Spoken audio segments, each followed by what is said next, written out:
Viral sa TikTok ang video na ito. Sa video ay mapapansin natin na tila may umiiyak na matanda na babae. At ito ay hinanap ng nagbi-video ngunit hindi niya mahanap kung saan ba ito nanggagaling. Ngunit ang ginawa na lamang nito ay kumuha ng mainit na tubig at ibinuhos niya ang mainit na tubig na ito. At sa mga sandaling ito ay bigla na lamang nawala ang boses ng matanda nang ibuhos niya ang mainit na tubig sa simento ng kalsada.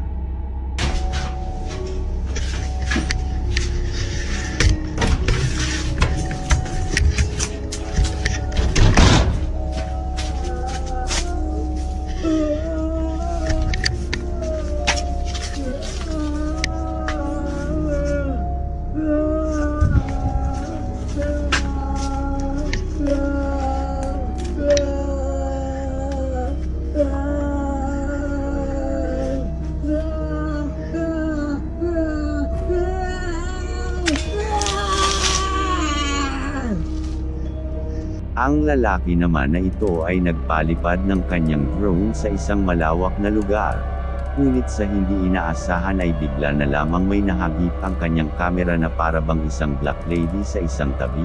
Masdang mabuti ang video at kayo na ang bahalang magkomento kung ano nga ba talaga ito.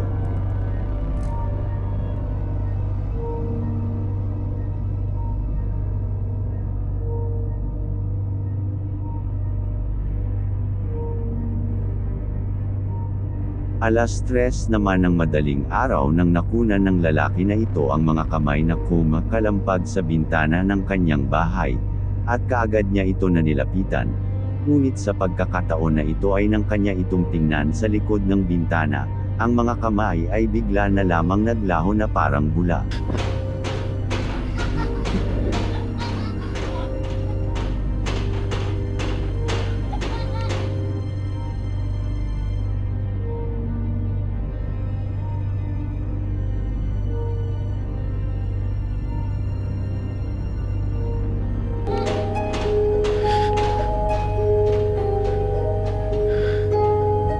Sa video naman na ito ay mapapansin natin na tila may isang sirena ang napapaligiran ng mga tao.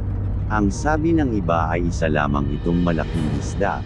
Ngunit ang malaki kong katanungan ay kung bakit ito nababalutan ng tela. Kayo guys, ano sa palagay nyo?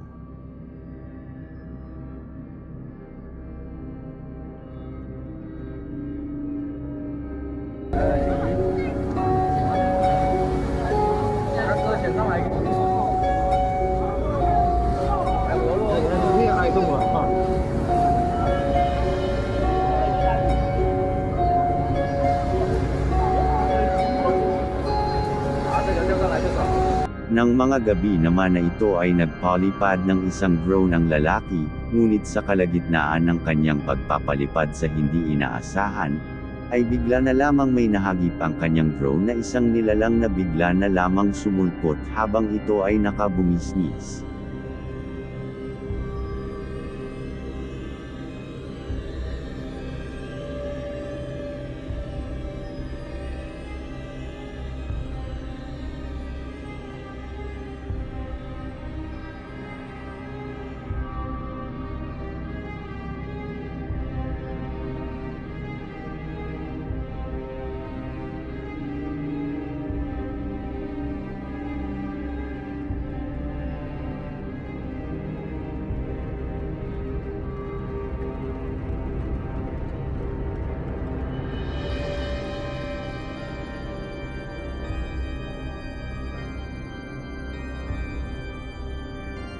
Habang nagbi-video naman ang lalaking ito sa loob ng bahay na ito, ay bigla na lamang may nahagip ang kanyang kamera sa gilid, na tila ba isang multo ng babae.